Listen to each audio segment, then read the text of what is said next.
Test, test. Do we have anything going on for the sound? No, no, no, no. Dun, dun, dun. Let's see.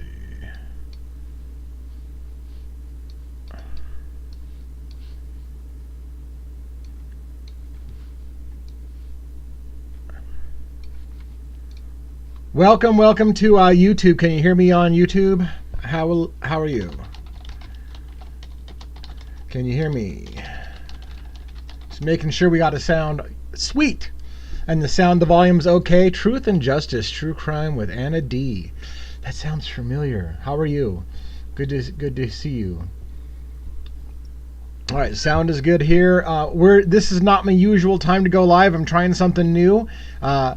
TikTok is really behind. I only got one person in both places, so usually it starts out a little stronger. So this is a brand new time zone for me, trying to introduce myself to some new people who aren't used to seeing me because my time zone doesn't work out right. Thank you for the likes, getting that started here on TikTok. Appreciate that very much. This is, again, brand new time for me, so some of you may not be familiar with me at all. So it's a good introduction, hopefully, for us to get to know each other, and hopefully you are aware that we are streaming on TikTok and YouTube simultaneously. I'm just getting my screens all positioned so I can hopefully see the chat from both channels at the same time, and that all that's good. You always miss my lives. Oh, so this is a good thing, right? That I'm going at a different time? Because that's what I was wondering. I was wondering if a lot of people, well, not a lot, but I was wondering if there was a fair number of people who miss my lives because I just don't go at a good time for them. So I thought I'd work in Tuesdays and Thursdays at this time and see how it works. So looks like maybe that already is a good thing for you, because now you get a chance to jump on a live. So awesome sauce. And thanks for the likes on both TikTok and YouTube. So yes, perfect, awesome. So we'll just get settled in. I usually get here about 10 minutes early. It's about 5 minutes before the top of the hour. I'll officially do what I call a monologue at the top of the hour. That's when I kind of go over what I'm going to talk about for the day or for the evening. I usually do that right at the top of the hour, and then we get into it. So in the meantime, this is the warm-up period, letting time for people to find out that we're live and get scheduled in and grab a popcorn or a cocoa or whatever the heck may be. That's kind of what I say all the time now.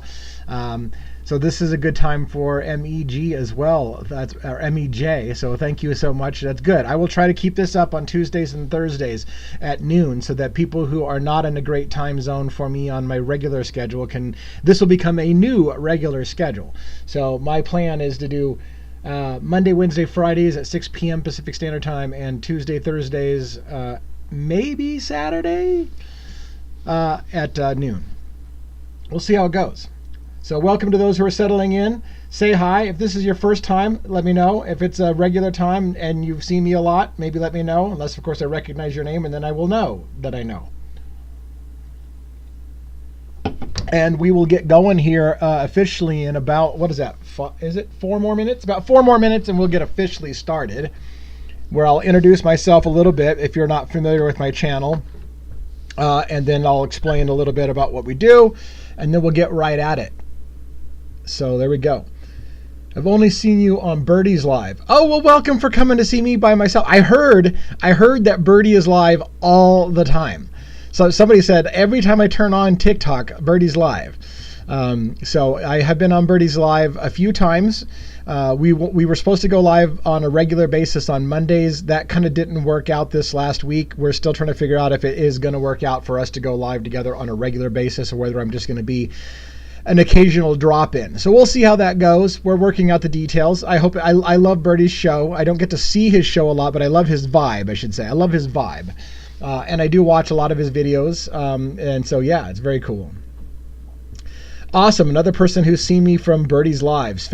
It's fantastic. Like I said, for some reason, despite our age differences, Birdie and I seem to be a pretty good pair when we go on together, I feel. So I'm glad that you guys have given me a chance to talk to you, I guess, one-on-one without Birdie here. So thank you for that. I appreciate that giving me a chance to say hi. Shelby from YouTube, thanks for saying hi on my channel. So just getting in here. Thank you so much. We'll see what we can do today. I will tell you that what I had planned, by the way, we're about 2 minutes away now from the official start.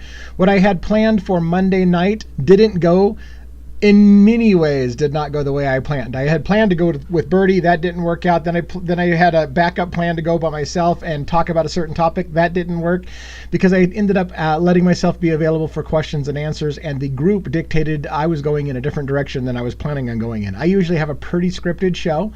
I pretty much know exactly what I'm going to talk about, and I hit my points, and then I open up for question and answers unless I have such a lot to cover that I don't have time for questions and answers. But today, pretty open. I will tell you, I will have things to talk about. So it won't be completely dead silence if you guys don't have questions. But I did leave it open for questions and answers on Monday, which was last night. And we just went all Luigi the whole night. But I had Kohberger planned. So I've got Kohberger and Luigi queued up in my mind.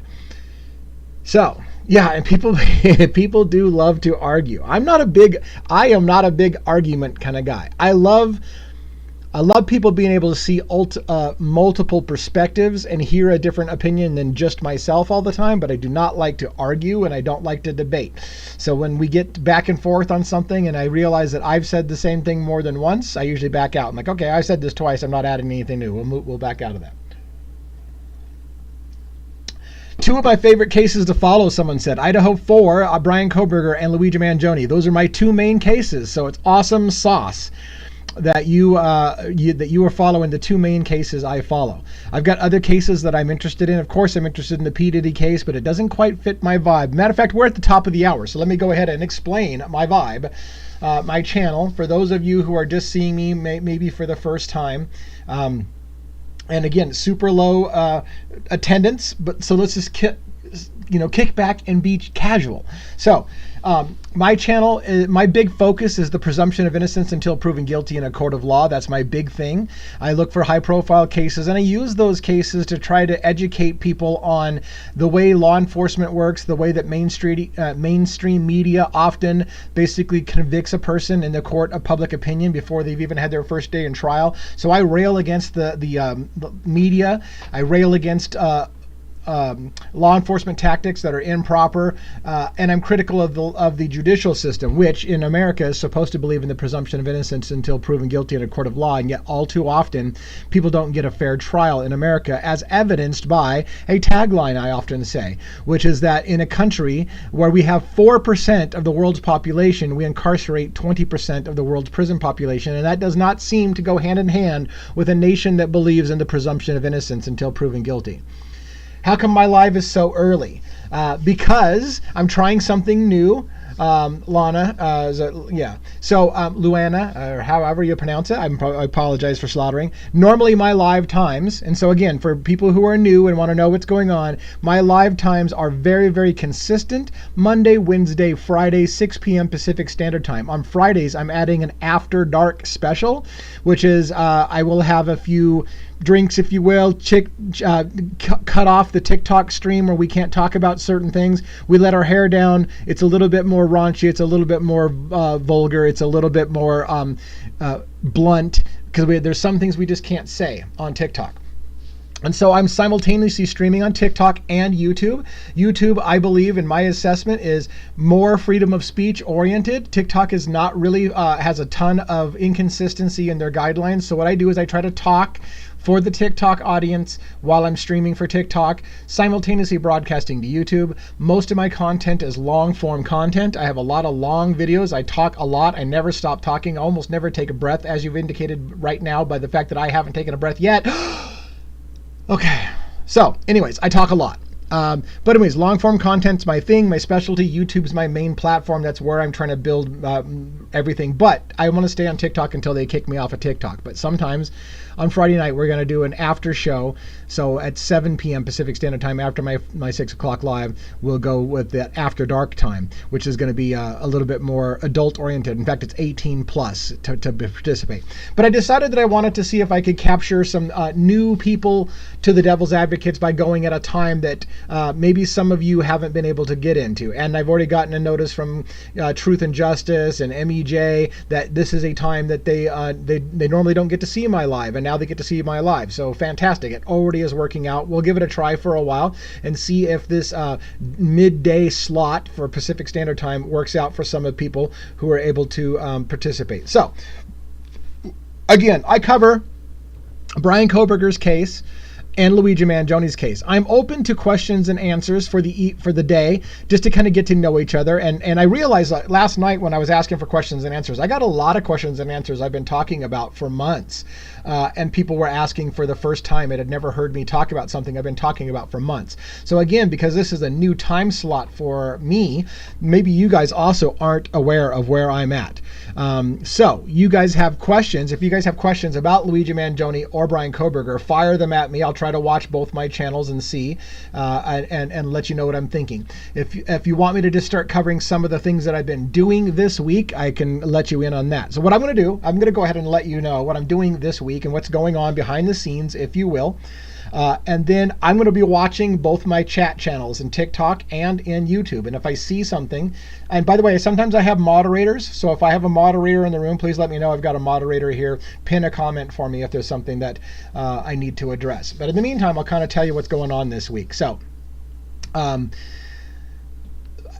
most of my focus at the moment is on the Bryan Kohberger Idaho 4 case, mostly because Bryan Kohberger's trial is about to begin. It's set to begin in August. It may be delayed possibly because of the latest Dateline NBC special called The Terrible Night on King Road, which was a hit piece, and the judge in that case, Stephen Hippler, has basically said that that Dateline piece may have cost Idaho a lot of money and may delay the trial. We'll see. If that does, then of course we'll be on delay. But right now we're gearing up. Jury selection's coming up. We're getting ready to go to trial on the Bryan Kohberger. We pretty much worked out the details of what we're allowed to talk about and not allowed to talk about on trial. There is an indication that trial will be streamed on the internet. If it gets streamed on the internet, I will be watching, almost guarantee you, I will be watching every minute of that trial, and I will be doing recaps for you at the end of the day on what I found to be the heavy points of the day. So I'm still looking to see if there's any questions or answers. Nothing's coming up yet, so I'll just keep going. So my focus has been on Bryan Kohberger mostly because Luigi Mangione doesn't have a new update. The latest thing that happened with Luigi Mangione, and I had a long form live about it, I've had multiple long form videos on YouTube, is that Luigi Mangione allegedly had written 68 letters, copied a story that he called Tales from MDC, the Manhattan Detention Center, and it was called The Meddler. And he wrote a story, and he copied it, and he sent 68 copies allegedly out to people on his that are writing to him, and he numbered them 1 through 68. So some people got 1 of 68, 2 of 68, 3 of 68. It's like a collectible card game. Those probably were worth money someday. Anyways, point being is that we broke down whether or not there was a hidden message, whether there was metaphor in that story. So that was what we did on Luigi Mangione. And so if you have questions or comments about that were great. I got a question coming in, it looks like on YouTube, concerning Bryan Kohberger. Who do you think might have been the leak? That's a good question. It's a great question. So let's get into some questions and answers. Who do I think might be the leak? It appears to me the leaks are mostly coming through, in my guess, through Steve Gonsalves. Now, Steve Gonsalves is not the insider. Steve Gonsalves seems to have the ear of somebody on the inside and seems to have insider information. Somebody's leaking. Somebody has a personal relationship with Steve Gonsalves. That's my guess. That's where I'm guessing that most of this stuff is coming through. Steve seems to routinely take to the airways telling us new details all the time that nobody's ever heard before. So somebody in the prosecution or law enforcement has a really large mouth and is talking to a lot of people, I think probably through Steve. And I have guesses. I know that the defense for Bryan Kohberger has pointed out Nick Balance from the FBI as somebody that they're suggesting has been inappropriate. I don't know that Nick Balance is the leak, but somebody is, and some heads are going to roll. Kimberly is one of my moderators. She just showed up on TikTok, so thank you for dropping in and letting me know that I've got a moderator here. Detective Payne or Mallory, maybe, yeah. So that's what Truth and Justice is saying. Their guess is Payne or Mallory. I'm not sure. Again, I don't know enough about these officers to have a feel for them. Detective Payne has already basically admitted that there was some sketchy shit on under oath. Payne admitted that some of the things they did in the PCA were improper and wasn't intentional. So we'll see how that goes. But yeah, so I don't know that I have an answer. I don't have a guess for you on who the leaker is, but there is somebody in law enforcement. And again, the way it was worded is Hippler indicated that leak may be somebody formerly involved in law enforcement or current. And maybe that's just a guess. Like he knows somebody, either former or current, is leaking information, and we don't know which one it is as far as I know. So if Balance is the leak, do you think that would affect his ability to take the stand? No, I think personally, I think Nick Balance is going to be part of this case, whether he's the leaker or not. But if it comes out, whoever leaked the information, then yeah, their credibility on the stand is going to be seriously under consideration or to reevaluation. So we'll see. I don't suspect that it's going to keep them off the stand, but we'll see. They like to blame each other just like they blame Balance, my opinion. Sorry. No problem. You don't have to be sorry. I get it. We're just theory crafting and keeping open to all kinds of questions. I think it's somebody on the defense side who leaked it. That was been a recent suggestion. Someone said, "Oh, this leak's coming from the defense." My counter to the defense is Hippler didn't leave it open. Hippler didn't say somebody is leaking information. Hippler said someone in law enforcement or the prosecution leaked this information. That was Stephen Hippler. And let me say, if you've been watching this case as much as I have been watching this case, I don't believe Stephen Hippler is a neutral judge or an unbiased judge. Hippler seems to already believe that Kohberger is guilty and that it's a matter of formality doing this trial. He seems, in my opinion, to be bored overseeing this trial because he already knows in his mind that Bryan Kohberger is guilty and he really doesn't have time or patience for the defense's bullshit in the case. That's kind of Stephen Hippler's attitude, in my opinion. He's looked like one of the most biased judges I've ever seen. So to follow this thought process, Hippler saying somebody's leaking the information to the press, that's not what Hippler said. What Hippler said was somebody in law enforcement or the prosecution leaked this information and I want to know who it is.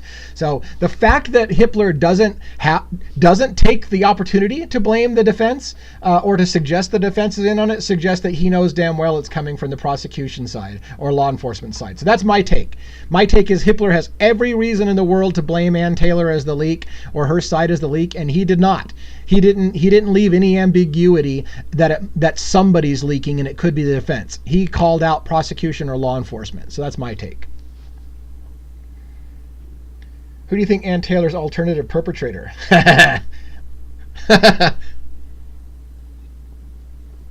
I don't know. I've got a good guess of the alternative perpetrator. And it's not popular. And it's funny because they've got this amazing PR camp that makes it so that anybody who mentions their name gets crucified for mentioning their name. But there's been a primary name associated with this case from the very beginning. Brent Kopaka. I think that part of the reason why they stopped looking down that lead is because he's no longer with us. So you can't go after somebody who's no longer with us. And there may be some reasons to cover up what happened in that situation. So my guess is the alternate perpetrator is related to Brent Kopaka. But that's just a guess. And again, I'm not trying to besmirch a soldier's name. Brent Kopaka. This is one of the research, by the way. I told you earlier, I've been doing research on Kohberger recently. Guess what I did? I went back and I was watching the body cam footage of the night that Brent Kopaka was shot and killed in Pullman, Washington. I watched the body cam footage. The reason why I was watching it is someone indicated that they told Kopaka that they were there with a search warrant to search the apartment, not for him, not to come because of him, but that they were there with a search warrant to search the apartment, which I thought was super weird and super interesting. And I thought, is that what happened? Like, it's been forever since I've seen any of the body cam footage. So I have gone back, as Birdie has gone back. We talked about Birdie Bombshell and I going on lives together in the past.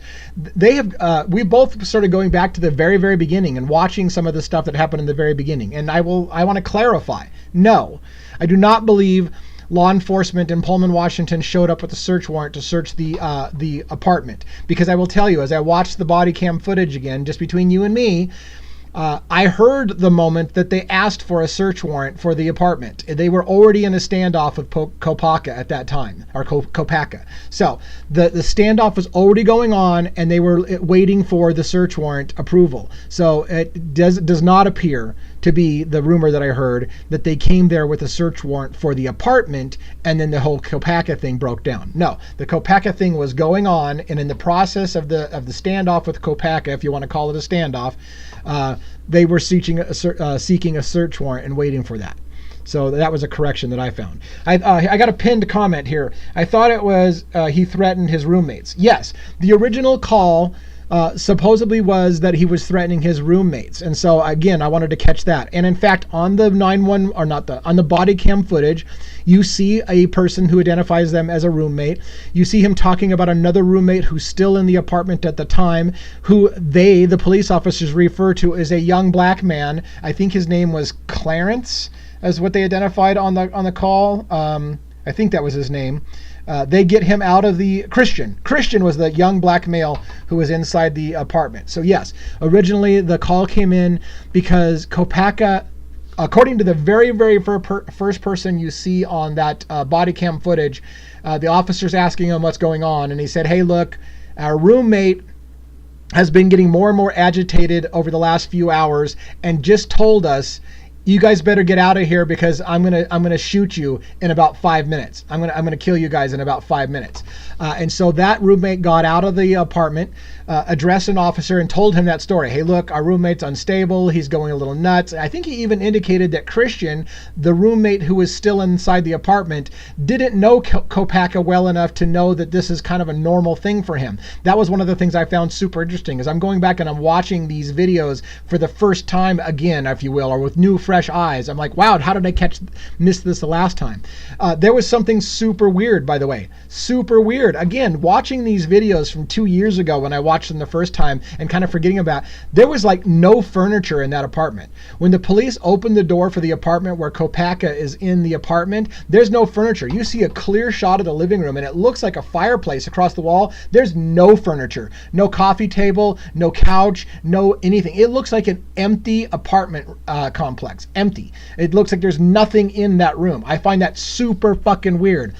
Pardon my French. I also find it super weird when Darren Duncan, who is Kopaka's best friend, according to Darren, he's, by the way, called on the 911 on the standoff. I didn't know this before. I had heard, gosh, I'm all over the place. I had heard about Darren Duncan saying, hey, I wished I would have known, been called that night or would have been there that night and I could have talked to Brent because I could have saved his life. And I think the cops were there thinking that he was involved in the Idaho 4 murders. I was surprised because I didn't know who Darren Duncan was the first time I'd heard that video years ago. I was surprised when I went back and listened to it. They called Darren Duncan on the phone while they're standing off with Kopaka. Now, I'm not 100% positive that it was Darren Duncan, but I heard them say, hey, can we get somebody on the phone who knows Brent Kopaka? Yeah, we found this guy named Darren Duncan. That's clear as day on the audio. We found a guy named Darren Duncan. He's on his Facebook or whatever. Okay, why don't we get Darren on the phone? So there's time that goes by, and later on I hear a phone call. You can hear the female police officer asking someone on the phone, can you tell us about your friend Brent? That voice sounds just like Darren Duncan. So I have every reason to believe Darren Duncan was called that night while Brent Kopaka was in the standoff with police. And I hear both sides of the conversation, the female police officer and Darren Duncan talking about Brent Kopaka's mental issues, his history in the 82nd Airborne. All of that stuff is heard on camera. And it's funny because when I heard it the first time, I didn't know who Darren Duncan was from Man on the Moon. I didn't know Darren Duncan was going to come out and tell us, hey, by the way, we were freaked out when after the police shot and killed Brent Kopaka to find out that his room had no furniture in it, not even a bed, and that his phone had been factory wiped. He said that on an interview. And people were like, that's super weird. And he's like, yeah, it's super effing weird. Like, why was his phone factory wiped? Why was there no furniture? Well, what's really even weirder is when I go back and watch that video, there's no furniture in the living room of that apartment as well. So all of a sudden, I got more questions than I have answers. All right. Anything else going? Let's see. I went on a huge rant, and I know that if you're not familiar with those stories and who Brent Kopaka is, you're like, what the hell is that guy talking about, and what story, what case are we talking about? We're talking about Bryan Kohberger, Idaho 4 at the moment. Any other, let's see, let's look for comments. Another pinned comment, thank you. So do you think that Brent K did that because his involvement with the Idaho 4 was getting to him? Yeah, Britt, I think what you're asking is, was the argument between Brent Kopaka that night and his roommates due to some kind of stress or agitation in relation to the Idaho 4? Yes, my gut tells me that. I have no proof whatsoever of that, so please be understanding when I tell you my gut tells me yes. That this was 1 month and a day after the killing of the Idaho 4, that there is reason for me to believe that it is related. Bryan Kohberger was just taking off to go back to Pennsylvania with his father from Pullman, Washington, and just left the night before, or maybe that night. I'm not sure if it was the night before or that night. So I think all of those things aren't coincidence. I think Kohberger's trip back to Pennsylvania, while planned ahead of time, it correlates with the events that happened in Pullman with Brent Kopaka. I think it all is related. I haven't been able to prove that. I've been working on it for quite some time, but I think it's not just a coincidence. I think it's all related. And yes, I think the argument with the roommates, I think even the apartment being emptied and stuff like that is an indicator that they may not even have really been living there. That story might be a cover story. They might have just met up at that apartment. I'm not entirely sure they were living there. Again, there's not indication that there was furniture there, so I'm not sure if anybody was actually living in that apartment or if that was just a meetup place. I don't know.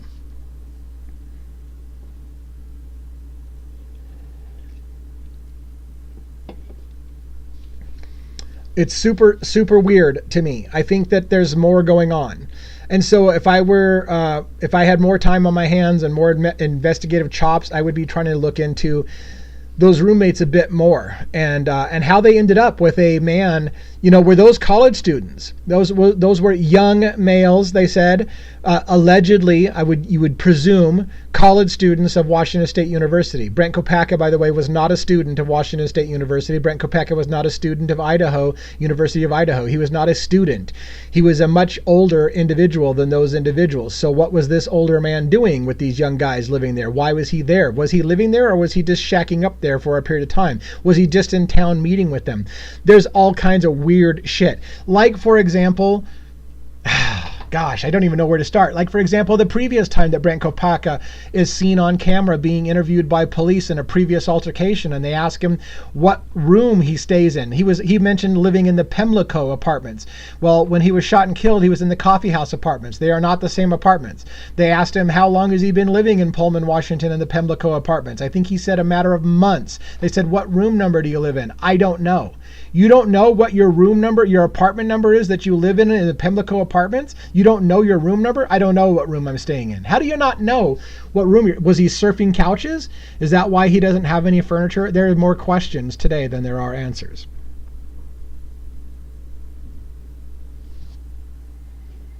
How can one person murder 4 people in 10 minutes? I can't wrap my head around, and why didn't the roommates call for help? Truth and justice. Yeah. I agree. I agree. And if you've watched me, the official timeline, the maximum amount of time that you can have for the official timeline, if I understand it correctly, is 13 minutes.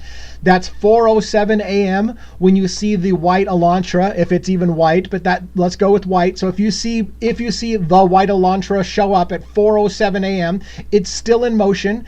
At some point, that has to park after you see it in motion. The person has to get out of the car. They have to go across the street or to the residence. They have to go in perhaps through a back door. They need to go up a flight of stairs. They need to kill 4 people in 2 separate floors of that building, and get back out to their car, by the way, without tracking any DNA whatsoever of any of the victims outside of the house whatsoever, back to their car, completely void of tracking any blood, which indicates that they would have had to have done some kind of cleanup or changing out of clothes while inside the house.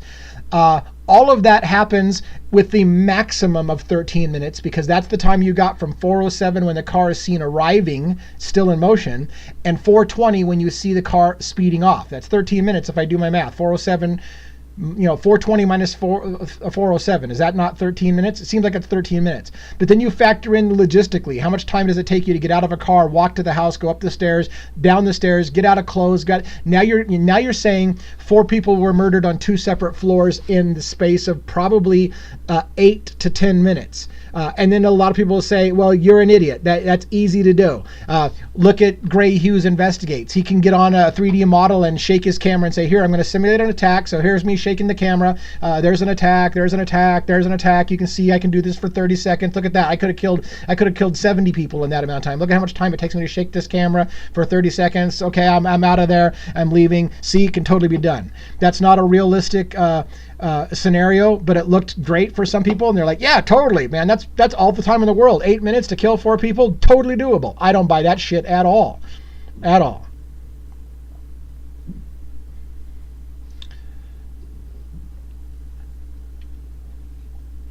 Sorry, you did not just lose sound. I just took a break there for a second. I'm looking for more questions and answers. Did we have any, Kimberly, did we have anything more pinned that I missed?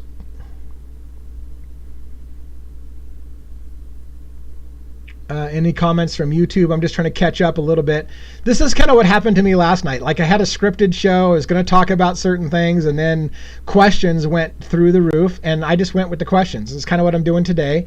I will get back to scripted shows, but today is an easy day.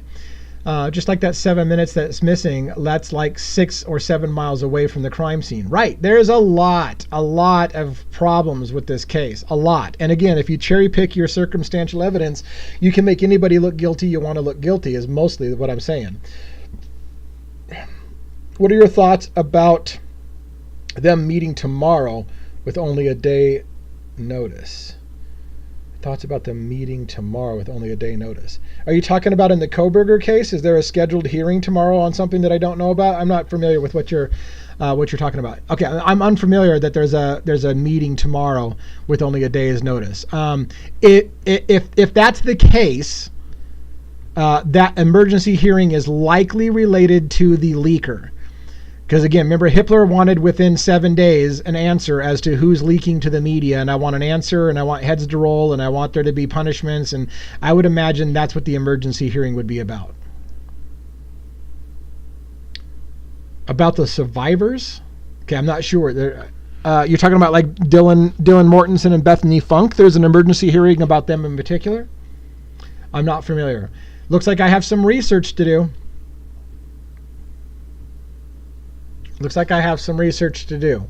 So we'll see. It's a closed hearing. Yeah, a lot of this case has been sealed under gag order, so it wouldn't be surprising, especially if they're going to talk about the leaker. That's probably going to be sealed because they're going to decide how they want to handle it.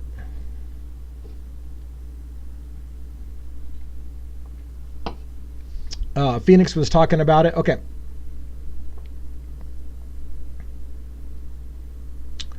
Yes, I suspect Steve Gonsalves. Well, we know Steve Gonsalves has been very, very vocal. And Steve Gonsalves seems to keep coming up with information about the crime that has never been told before. So he's getting his information from somewhere. Chances are he's getting his information from the same place Dateline NBC got their information from. Somebody there on the prosecution side or law enforcement likes to talk. And they want to see their ideas come out on TV so they can get like that. Cool, I leaked that. I'm the one that leaked that source. Do you think the roommates were there? And then did anyone even say, I'm here to help you? SC. So SC is asking that question. Do I think the roommates were there? Let's focus on your question, the wording. Do you think? Let's focus on think. I'm going to make sure you understand. Everything I talk about is conspiracy theory, theory crafting. I'm not an attorney. I'm not a news source, so I can give you my thoughts. Yeah. What do I think? I think the roommates were there. I know I've heard some good arguments that the roommates weren't there. And I know people call this victim shaming, but because of the way the 911 call came down, this is what I believe. I believe that Dylan Mortensen, at a minimum, knows what happened in that house, and that the 911 call is bullshit. I'm not 100% convinced Bethany knew what was going on because Bethany was in the basement, but I'm certain that Dylan knows a lot more than what she's saying. That's number one. I think it's also very likely, in my opinion, if she is involved and she knows more than she's saying, and the 911 call is not accurate and we're being misled, then you start to ask yourself two questions about Dylan Mortensen. Why did the killer leave Dylan Mortensen alive? Because the argument that we have, the narrative that mainstream media and Dateline NBC wants to paint for you is Bryan Kohberger hates beautiful women. He can't have women. He wants to kill women because he's bad with women. And he came in there with a vengeance because it was a house full of women he can't have. So if that's the narrative, Bryan Kohberger hates women. Now you've got to ask yourself, why, if he's been seen eye to eye by Dylan Mortensen, at a minimum, doesn't he take out an eyewitness who can place him at the scene and can describe his bushy effing eyebrows to a courtroom? Why wouldn't you take that person out? So that's question number one. Number two, you got to ask yourself, is the reason why Dylan was spared is because Dylan let the person in? Does Dylan know the person who came into the house? That person wasn't there for Dylan. That person was there for somebody else. And maybe somebody else got it in that house as collateral damage, but somebody else was the target. Dylan wasn't the target. And in fact, maybe Dylan knew the person. Maybe Dylan let the person into the house. Those are questions you have to ask. Okay, you don't have to ask them. Those are questions I'm going to ask. So, knowing that Dylan's story doesn't make sense, knowing that Dylan has already been caught lying multiple times, and I can document for you where I'm telling you she flat out lied. You can say it's just a selective memory or memory issues or a drunken state or whatever, but there are changes in her story that completely change what happened in that story. So I would call that a lie. You might call it just a distortion of facts because she was drunk. Whatever the case, that's fine. We can talk about those things. Okay, it looks like somebody wants me to talk about that. Let me talk about example number one. The idea that she didn't know what happened. She didn't see Xana because the door was closed. Early on, we heard that the door was closed, that the door had to be opened to find Xana because Xana's body was wedged against the door. We now find out, because of later information, that Dylan saw Xana laying on the floor with her feet towards the door and her head towards the wall, and she believed that Xana was unconscious, passed out. She saw her. She saw her the next day, still laying on the floor, feet towards the door, head towards the wall. So the previous statements of she didn't see it, she didn't know that what was going on, the door was shut, that's all not true. Statements about the bushy eyebrows, we find out Dylan said repeatedly she's not sure what she saw. She might have dreamt the entire thing. She was really drunk. She's not sure. Did she see an eye or did she see two eyes? She's not sure. I think I saw an eyebrow. That changed only after the law enforcement tell her, hey, did the guy have bushy eyebrows? Okay, yeah, I think so. Oh, by the way, Dylan has a room full of drawings of bushy eyebrowed people. It's something that she did. She was obsessed about true crime. Then they start asking her, hey, how about this picture? We've got a picture of people. Is this the guy you saw? She can't identify Bryan Kohberger. So it becomes the question, did you really see somebody that night or did you not? Then there's here's the big lies. You know what? I was scared. I went down to Bethany's room. I fell asleep and we woke up 8 hours later and called 911. Totally not true. We know that the girls were on Instagram. They were on several social media platforms. Yik Yak. They were texting. They were Snapchat. They were texting friends and family for hours after the event. Hours into the early morning. We know for a fact that those things happened. So now we know that Dylan lied about that. She did not just fall asleep. She was on her phone. We know she was on her phone. So again, if you want to excuse it as, well, she's confused, she was drunk, she didn't know what she was doing, it's not really a lie, it's just kind of like a distortion of what happened. Okay, fine. But I'm telling you, I call those lies. When you tell people, hey, we fell asleep and we didn't wake up till the next day and we didn't know what happened in the house and we called 911 because we think a friend is unconscious and that's the only thing we think's going on, not that we know the entire house is massacred, and then you start going in and you start looking at the details that the girls were texting people, calling people, having conversations conversations, getting friends to come over because they didn't want to call 911. All of a sudden, the story looks like complete horseshit. That they would even think about putting her on the stand baffles my mind.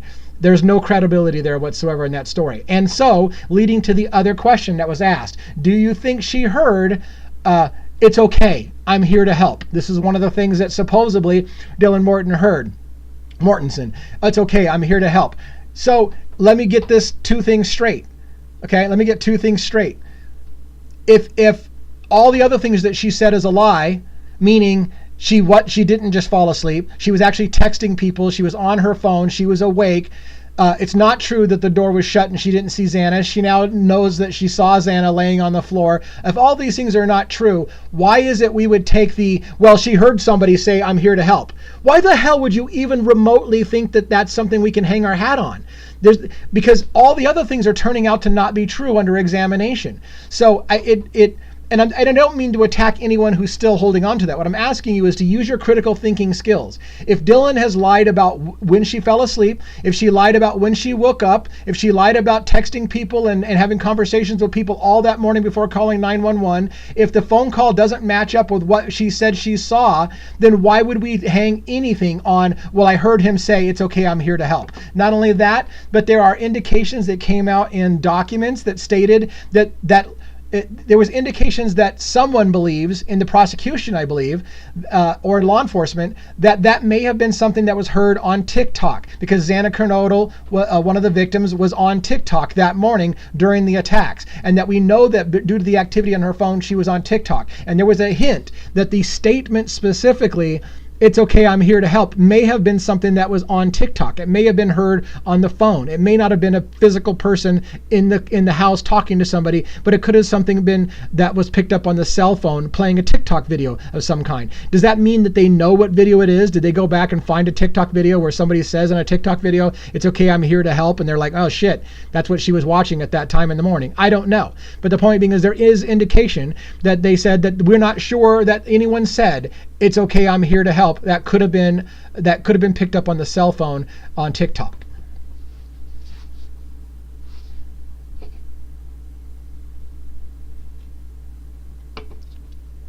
It's so funny. Last night when I did this show, I was planning on talking about Kohberger, and every single question was about Luigi. And today I come in here thinking, okay, I guess we're going to talk about Luigi, and every single question's about Kohberger. It's fun. Normally I do have a scripted show. Today I'm just going loose and free and fancy free. So let's see. Any other questions? Anybody have some questions on stuff that I've said? Again, if you're not familiar with this case, I'm confusing you a lot because I'm not filling in all the details for you. So if you need some fill-ins, we can do that. If everybody's here that's educated with Idaho 4 case and you want more specific, then let me know. Karen Reed trial. I wish I would have started watching the first trial when it was a hung jury. Now we're in a second trial and we're days in and people are starting to get me convinced that I should be watching it, but I feel like I'm so late to the party. So I'm super interested in the Karen Reed story because everybody says I should be watching this, but I just haven't done it. And part of the reason, by the way, too, is I'm struggling to keep a full-time thing going talking about two cases. I'm talking about Idaho 4 and I'm talking about Luigi Mangione. The case is about to start. The trial in a couple months is going to start in Bryan Kohberger, and it's going to be a full-time job doing that. So do I have time to pick up a third case? I don't know. But I do get a lot of people asking me to weigh in on Karen Reed, and I may do so because you guys are intriguing me. You guys are intriguing me about Karen Reed's trial, so I might get into it if I feel like I can squeeze some of that in. Someone says I'm not too late to get into Karen Reed. Okay, I might do it. I might do it. What do I think about the hex coins being burned? If you're talking about the crypto stuff, that I don't have a lot of thoughts about yet. And I'll tell you more about that in a minute. The whole crypto thing was insane. Yeah, I don't know how to say this. So here's what I love about Birdie Bombshell's show, but it's different than my style, and this is maybe the reason why we complement each other. Birdie Bombshell likes to do a lot of live digs, he live on camera, he'll look at something for the first time and look into it with everyone on camera at the same time going through it. I vet things well ahead of time, and I feel like I know what I'm comfortable saying and not saying, and I don't go down rabbit holes that I haven't vetted a little bit to make sure that I'm not chasing a complete rabbit hole and ruining my own credibility. I don't think that Birdie Bombshell has ruined his credibility with the style that he's got. So please understand that I'm not picking on Birdie's style. But when Birdie goes, live on a show and discovers something and kind of follows the rabbit hole live on the show, I'm not ready yet. I'm not ready. I need to vet that a little bit more myself. But maybe that's why, to be fair, his show's 10 times bigger than mine, because he's willing to go live on air and dig into it right with you at the same time, and that's probably very appealing. But I'm more cautious. When you hear something out of my mouth, I will say that I have vetted it quite a bit, and it's at a point where I feel comfortable saying that's got something to it. I'm not just, if I say it, I feel it's got something to it, big. And again, that's not to besmirch anything about people going down all these different avenues. I love it. Am I a legal professor? No. I'm not an attorney. I'm not a legal professor. However, I've had multiple attorneys on my show. In fact, I'm trying to get both of those attorneys back on my show again soon. So, and I've even reached out to another attorney or two. I don't suspect I'll get those, but I like to have, we have a couple of legal attorneys that like to come on and answer questions from you guys on your legitimate questions about how the legal system works and how defense attorneys work and how attorney-client privilege works and all those good stuff. Armchair juror, yeah.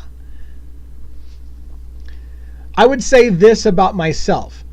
I'm going to say this about myself. I feel like I'm a smart guy. And I've been studying this kind of stuff and researching this kind of stuff my entire life. Just because I don't have a piece of paper certifying me as having a degree in it doesn't mean I'm not qualified to talk about things. That's my position. Now, I realize that a lot of people have this idea that if you're not a lawyer, then shut the fuck up about law. You're not qualified to talk about law. If you're not a doctor, then shut the F up about medical advice because you're not qualified to talk about medical advice. All I can say about that is, in reality, there are things that we're passionate about that we didn't necessarily get a sheepskin for. And so I have passions for things that I know a lot about. And if you're the kind of person that says, if you don't have a degree in it, then shut the hell up, then I am not the content provider for you and you should move on. If you are the kind of person who understands that I can be an expert at something without having the sheepskin in it, then stay with me. But so that's it. I'm super educated in the system. I educate myself all the time. I look up things. I understand things. I comprehend things differently than a lot of people. And again, I've had an attorney or two on with me that tells me that my understanding of law is very good. I should have been an attorney, but I didn't go that route. So, but the case may be is that I've had attorneys who tell me you're fine when you talk about the law. You're not out of your league. You understand law pretty damn well, and you probably should have been an attorney. So there's that. Some people don't have a degree are smarter than people with a degree. Yeah, I mean, some people can just have a passion for things. I mean, as not to get super deep in it, but my problem was prerequisites or the things that you had to have, right? So I was big into psychology. I took all through master's level psych courses when I was going to college, and I aced every single one of my psych courses from all kinds of disciplines: clinical psychology, statistical psychology. Even though I'm not good at math, I aced statistical psychology. Every psych course I took, I mastered. But you know what I couldn't pass? Fucking chemistry and biology. I hated it. I hated the sciences. And so I didn't pass those classes. So guess what I didn't get? I didn't get a sheepskin. So you can throw out all my education if you want and say, well, you don't know shit about psychology, even though I took all the master's level classes and even probably a PhD level class or two as far as the books and the documents on those stuff like that. But because I couldn't do the lower level stuff because I just didn't have math, I didn't like math, my brain didn't work for memorizing periodic tables, because I did poorly in those, I didn't get a sheepskin. So now I'm an idiot. Because, so there it is. Rant over.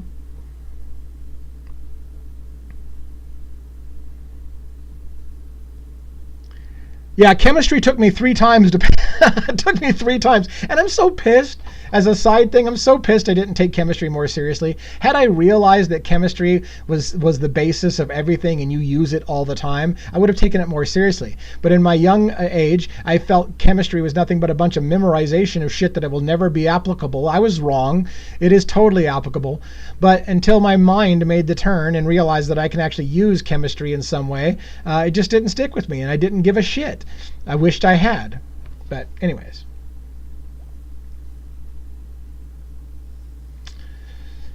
So we're looking at 43 minutes. I usually go about an hour, so we're almost 45 minutes into this. Do you guys want to talk about anything particular, or do you want me to hit some more highlights of stuff that I looked at this week? Just take questions and answers like we're doing. What do you guys think?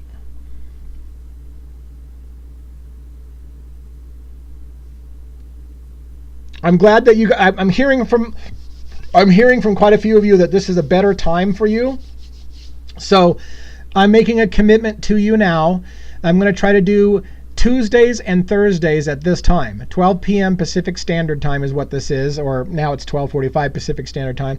I'm going to try to make Tuesdays and Thursdays be a regular thing for those of you who find that this is a better time for you. Thank you so much, Truth and Justice, for giving me a compliment on that. I appreciate that. And yeah, like I said, I've got lots of thoughts about these cases. Again, when I started, I thought Luigi was going to be the only case anybody gave a shit about. I was pleasantly surprised to see that people were wanting to get into Kohberger. I think my audience now is probably 50% Kohberger and 50% Luigi. Unfortunately, there's some people who are like, oh my God, who are you going to talk about tonight? Because I'm not going to sit around and listen to the other case because I'm not interested.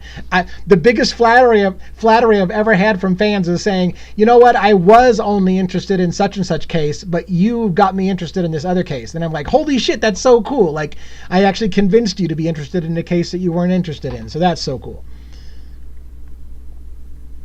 You're still going to do the night? Yeah, I'm still going to do Monday, Wednesday, Friday nights at 6 p.m. Pacific Standard Time. Nothing's changing with that. That's my normal schedule. It's going to stay. I'm just adding the Tuesdays and Thursdays at noon for now. I'm also adding a 7 p.m. Pacific Standard Time on Friday called the After Show or the After Dark or Backstage Pass. I got several names for it. I haven't settled on it.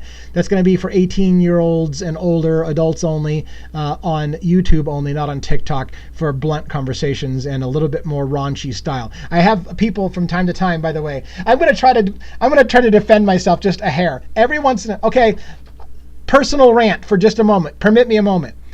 Here's one of the things that frustrates me the most. I'm a little vulgar. I say swear words. When I'm excited, I tend to shout a little bit. I raise my voice. I show passion. I get red in the face a little bit. I'm not angry, but I have passion for my topic. And the more passion I have when I'm angry about something that's an injustice, especially if it's an injustice, I'll drop an F-bomb or two.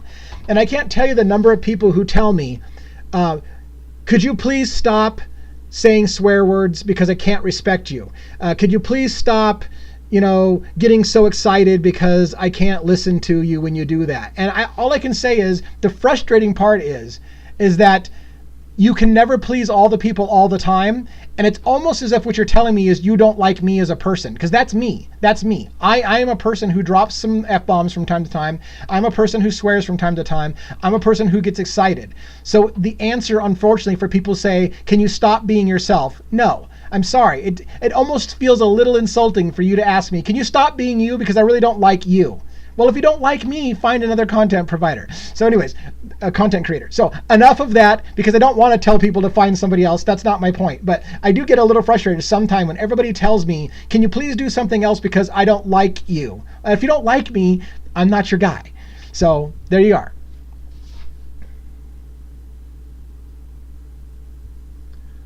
Hopefully that little rant didn't piss everybody off.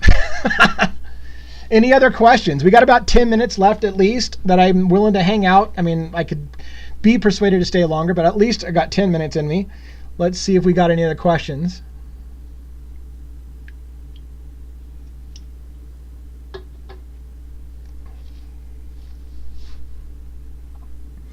I don't want to just stare at you. I'm pretty good at talking nonstop.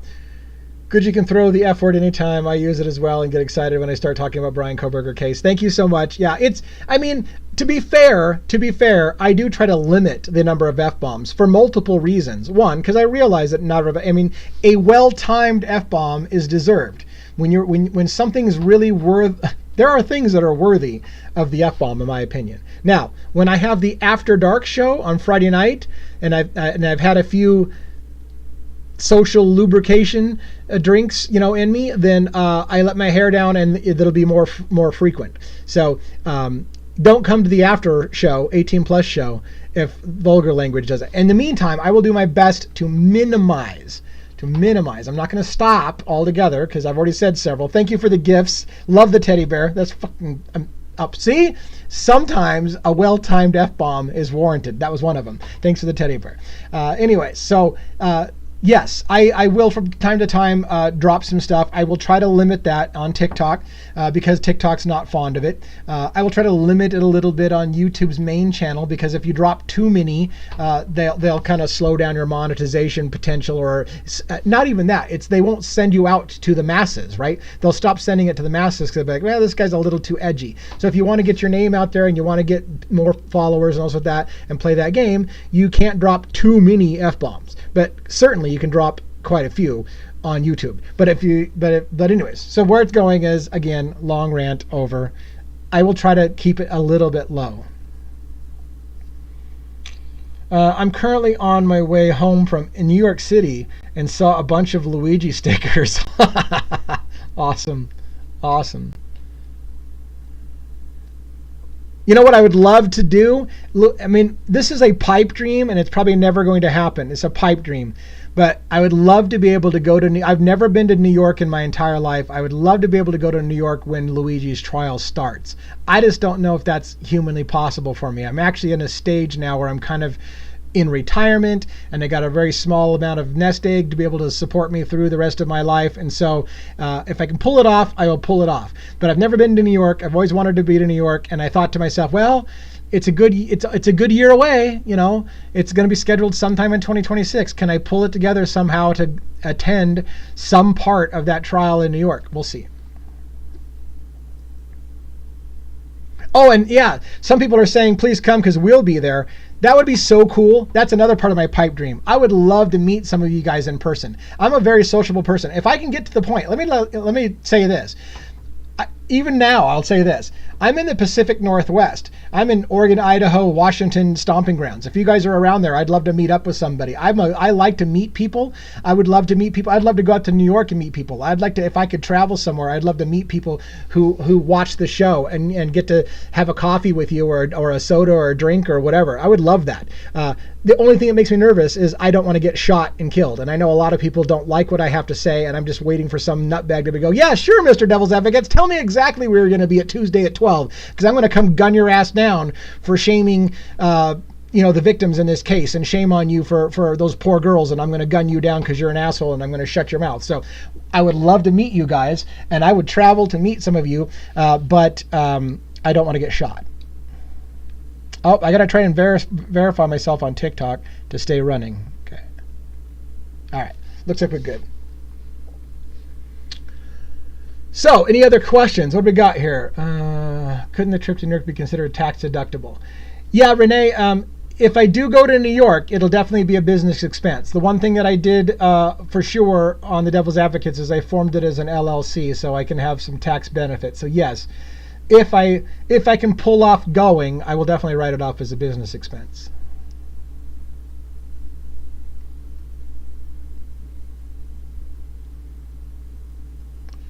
Okay, what else do we got? Any other questions? Any other questions coming in? I got about 8-9 minutes left for today. Can you explain how not mentioning the IGG trial is going to work? And do you think Anne should have agreed to the generic tip? Oh my God. Such a great question. Such a great question. I don't even know. That's you're pushing me to drop F-bombs because the IGG thing is disgusting. And let me try to say it the best that I can, which is that how many people who are guilters meaning they believe Kohberger is guilty before he's had his first day in trial and don't believe in the presumption of innocence in this country, how many people that are guilters will tell you, I don't know what's wrong with you, the guy's DNA is all over the crime scene? And I lose my mind every time they say this. The guy's DNA is not all over the crime scene. At best, you have a speck of dust size touch or transfer or latent DNA that we don't know how it got there. And spoiler alert, if you don't know, you do probably know, Ann Taylor has already indicated that was planted evidence. That the DNA linking Bryan Kohberger to the scene is planted. That's been hinted at already. So, but it drives me nuts. It drives me nuts that the prosecution, and I don't want to get super lengthy, basically did a bunch of sketchy shit, in my opinion, and that's not just my opinion, but let's stick to my opinion. They did a bunch of sketchy shit to try to tie Bryan Kohberger to the crime scene through that speck of DNA at the crime scene. And they did it in ways that were sketchy in legality and sketchy in ethics. And when they were called on the carpet saying, how did you do this exactly? Their response basically was, you know what? Let's just forget the whole DNA thing because we don't need the DNA to go forward in trial. We've got his white Elantra coming and going from the scene. We've got a million other things. We got proof that he purchased a K-bar knife off of Amazon. We've got search records. We've got all these. You know what? In retrospect, let's not even really worry about the DNA. How we got the DNA is immaterial. I told you I was going to try to avoid the F-bomb. Are you effing kidding me? You're literally going to say now that the DNA evidence isn't important? Because if I have another person out there tell me, well, his DNA's all over the scene, I don't know what your problem is. Screw yourself. They don't have his DNA all over the scene. I told you to shout sometimes. Gosh, I'm so sorry. I'm doing everything I told you I'd tried not to do. I'm on the edge of dropping an F-bomb. I'm shouting. I'm passionate. Screw the attitude of his DNA is all over that scene. No, it's not. And how they got the DNA was horseshit. And the fact that they now want to say, you know what, let's not talk about how we got the DNA because it's not important. I can't believe you just said that. What is... All right, thanks for asking the question. Thanks for asking the question. Honestly, but I don't have a good answer for you. How do you build a case and convince the public that his DNA is all over the crime scene and then say, you know what, let's not talk about the DNA, it's not all that important? I lose my shit. I lose my shit when that happens. Obviously. All right. So, and look, that wasn't even the after dark party. If that was the after dark party, right about then, 5 sodas in on a Friday night, that would have probably come out a lot more blunt. All right, so it's now past the, I got 5 minutes. It's not past the hour. I got 5 minutes. All right, let's throw another question in there. 5 minutes or so, and let's wrap up. Any last minute parting thoughts? Is anybody in here seeing my live for the first time ever? Is anybody in here that's seeing me in general for the first time ever? Like you've never even seen my YouTube videos, you're just scrolling by. I'm curious to know whether or not you guys have been following my videos, my little snippets, and this is the first time you've seen a live. I'm just curious. And then the room goes dark. Oh, there was a pin one on here, but I don't think you got to it. Can you pin it again? Or did I? Yeah, because I don't see anything pinned now. I must have missed it. Shoot. Sorry to my moderators who pinned something for me and I didn't catch it. And if you can pin it again, and I realize how much of a pain in the ass that would be, go ahead and pin it again. Kimberly's looking to see if she can pin it again. Can you please explain the protective order that the prosecution filed against Luigi Mangione? Yes and no. Let me deal with this pinned question. Is this the pinned one I missed? Can you please explain the protective order? Nope, that's the one you just asked. I'm still waiting for poor Kimberly, who's going back and looking for the pinned comment. So let's table for a moment the protective order. That's the same one, Kimberly? Is that the question? Okay. If that's the question, then I guess we don't have to table that. Okay, perfect.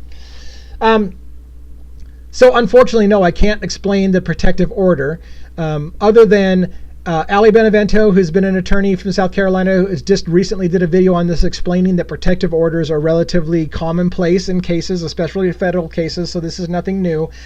She explained, for example, that if there was a discussion, if there was a disagreement between Karen and Ignifilo on what protective order was put in place or requested, there would be a fight about that, an argument. There doesn't seem to be. It usually, my guess is that someone's name they want to keep out of the public because they're afraid, and this is all guess. So let me make sure I explain this again. I'm not an attorney. I'm not law enforcement. I'm not an official. I'm not news. You're asking my opinion about the protective order. This is my guess. It's already been hinted at that the prosecution fears that the public support for Luigi Mangione is so great that if the public finds out about a certain person's name of somebody who's going to testify against Luigi Mangione, and that person's out there walking on the street, that someone is going to think that it would be doing Luigi a service to make sure that person doesn't go to court and testify against Luigi Mangione in trial. And so there's a fear, I feel, on the prosecution side that a rabid fan, a very devoted fan, will take that name and run with it and harm someone to help Luigi Mangione in his trial. So I think that's more than likely my guess of what's happening, is that they just want to not have to identify somebody by name, that people are going to go hunt down that person and find their name and then go threaten them or say, how dare you say this about Luigi? That's not true. You know, I'll fucking kill you if you keep running your mouth about that kind of stuff because it didn't happen. That's the kind of stuff I would guess they want to avoid. And I would guess that the defense is also okay with keeping that kind of stuff out off the radar, not having somebody go out there and do something violent, because there are rabid fans for Luigi Mangione. There are some out there. So it could happen, unfortunately. Which is exactly why I said that I'd love to meet some of you guys face to face, but I'm a little terrible. I'm not even on the high end popularity. But you know what? I know there's somebody out there who's super pissed off at me saying bad things about Dylan Mortensen and would like to shut my mouth because that poor girl doesn't need people like me running my mouth and would love to shut me up. Whether that physically means trying to kick my ass or shooting me on the street, somebody might feel, and we think that that's crazy talk, but that kind of stuff happens. There was I didn't watch the video. I just saw a video on YouTube that popped up on my thing to watch about a TikToker who got shot down on a live stream. So I was like, well, shit, I got to watch that.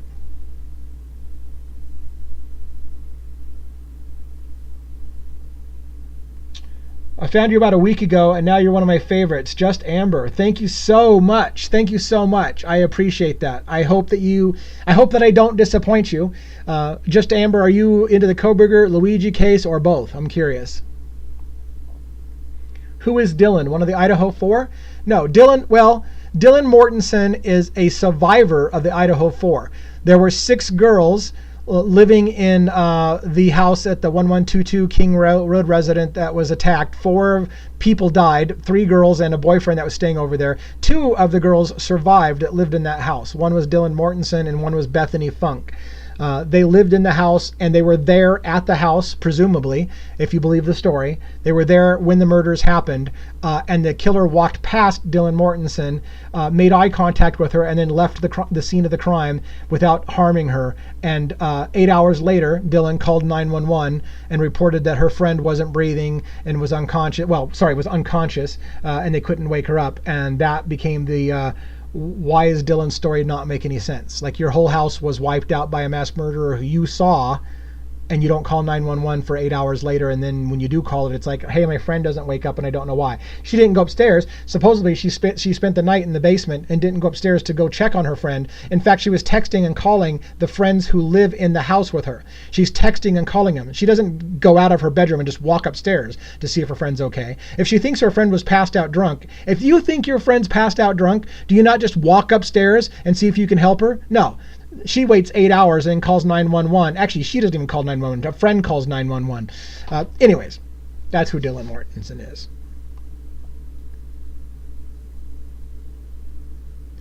I've been following the Kohberger case from the beginning.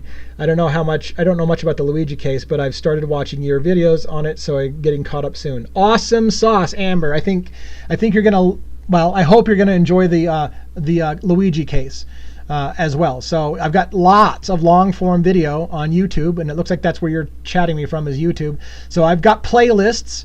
You can look at the Luigi Mangione playlist. You probably already know this, or the Bryan Kohberger playlist. You probably already know this, to get your separated content. And then sometimes I do lives like this where it's a free-for-all and I talk a little bit about both. But yeah, certainly, I'd love to hear what you have to say about that. Also, as a small plug, I do have member-only content on YouTube for exclusive longer videos. One time I did a live where I lost my mind for 1 hour and 40 minutes, and then I still had another 2 hours of stuff to cover. I did those last 2 hours as member-only content because I was shot, hoarse, whatever. So there's some bonus material if you want to sign up, and it's super, super cheap. And that just helps me support this channel so that I have a potential chance someday, a year from now, to go to New York City and maybe visit a day on trial with Luigi Mangione. We'll see how that works out. Any last minute questions? We're a couple minutes past the top of the hour, so this is usually when I try to start wrapping up. I'll look for questions to see if there's anything else going on. The security guard, aka want to be a cop, going to testify against Luigi. Verdict day. You know, that's another thing. I have high hopes for this channel. As we watch these trials, we're going to have special events. You know, verdict day will be one of them. Let's all get together on verdict day for whether it's Kohberger's trial or Luigi's trial, and we'll all get together and we'll share that moment together. Whether it's tears, laughter, whatever, we'll get together and we'll be together when we hear the verdict. Are you going to the Idaho 4 trial? So originally I was going to. I live about 5 hours away from Boise, Idaho, so it's certainly within driving distance of me to go down there, and I was going to do that. I was going to try to do some of it. I can't go down because I would have to, because it's a 5-hour drive each way. I would have to go down there and probably stay somewhere in a hotel or in a tent or whatever and try to do that. But I hear that the courtroom is super small. And it's already basically filled with the family of the victims and the family of Bryan Kohberger and media, and it's already going to be full. I don't know if there's any chance as a walk-in. They have an extra room that they're trying to set up for overflow, and they may be streaming to the overflow room. However, it's been requested, if you're going to stream on the internet to the overflow room, why not just stream on the internet to everyone? And so Hippler, last I heard, is considering streaming it on the internet. If he streams it on the internet, then I suppose there's no reason why I need to be there physically in person, although I might still go down there because there's some this is the last parting thought. There's some YouTubers that I really love who originally were saying they're going to be there at Bryan Kohberger's trial at some point. I would love to meet those YouTubers in person if I can, and hopefully by that time I'll be a big enough following that they care about meeting me too, and I'm not just some random asshole that they're like, oh look, it's Devil's Advocates. So my again pipe dream is that I'll get big enough on my channel that I can go meet some of the other YouTubers and shake some people's hands and say, look man, or woman, I've been watching your stuff from the beginning. I love your shit. It's such a pleasure to meet you in person. I would love to meet some of those people and get a photograph of me and several people. I could name names of people I'd like to meet there. So if nothing else, I'd like to do that because it's within driving distance. But if it's televised or streamed on the internet, I'll be watching every minute of that trial from the comfort of my home, more than likely, with the exception of maybe going in person to meet some people, like I said.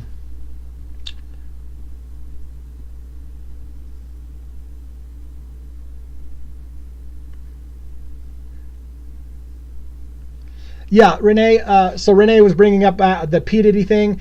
I've got on my website, devilsadvocates.info, I've got a whole timeline of P. Diddy stuff that is currently hidden. I don't know why. I should unhide it. I'm not covering it on TikTok and YouTube, but I started following the P. Diddy case quite extensively, and I built a timeline. Like I have a massive timeline for the Idaho 4.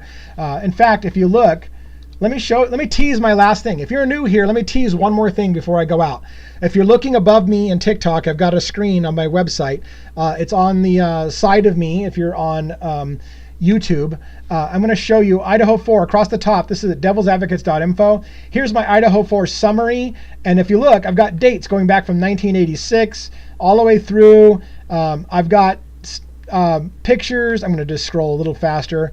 All of this is a timeline of events, and there's a lot of stuff missing, but this is what I started working on. I love timelines because you can go back, and I got links. You'll see I've got, for example, a Newsweek link here. You can click on that and go right to the news article where I got this information from. I'm doing the same thing with Luigi Mangione. If you look at the top, Luigi Mangione, and I'm going to wait for that to buffer a little bit and pull up. But there's Luigi Mangione's story.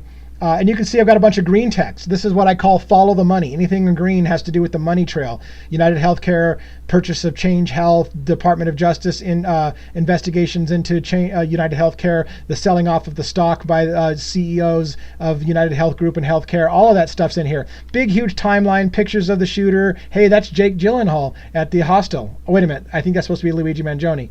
Anyways, I think it's Jake Gyllenhaal, but I'm not sure. But anyways, so we got all that kind of stuff. But I also have a timeline for P. Diddy because I was interested. That's where I was going with this. But I hid the P. Diddy thing because of the same thing Renee said, which is that I have a hard time getting behind P. Diddy's presumption of innocence. And my whole focus is to focus on the presumption of innocence until proven guilty. It's really hard for me to do that. In fact, my main interest in P. Diddy's case was how many people's heads are going to roll in Hollywood and in politicians and the political world, because P. Diddy has dirt on everyone. And so I was waiting to see the whole freaking Hollywood come down around this case, which may still happen. So yeah, he had a lawyer quit because at some point you don't want to be associated with P. Diddy. But again, I do believe in the presumption of innocence until proven guilty, and technically he hasn't had his day in, well, he is having his day in court right now.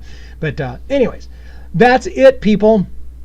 Enough of that. I am interested in P. Diddy. I am interested in Karen Reed. I'm not following those cases officially. However, as one more plug, Friday night, in the after show called After Dark or Backstage, Devil's Advocates, I have a backstage account on YouTube. It's not my main account.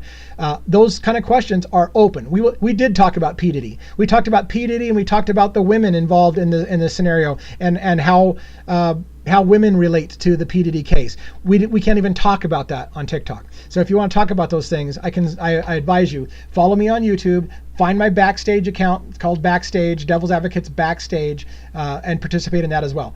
In the meantime, everyone, it's been a super pleasure getting to know some new people. Some of you have really, really encouraged me that this was the right thing to do, giving you a time slot that you're not used to seeing, that you can't see my other shows. So we'll keep doing this. Tuesdays, Thursdays, 12 p.m. Pacific Standard Time, same time as right about now, but we're ending at the back end of that. And have a great day. I will see you guys tomorrow night, those who can make it, for my 6 p.m. live on Wednesday night, Pacific Standard Time, 6 p.m. And until then, see you guys later.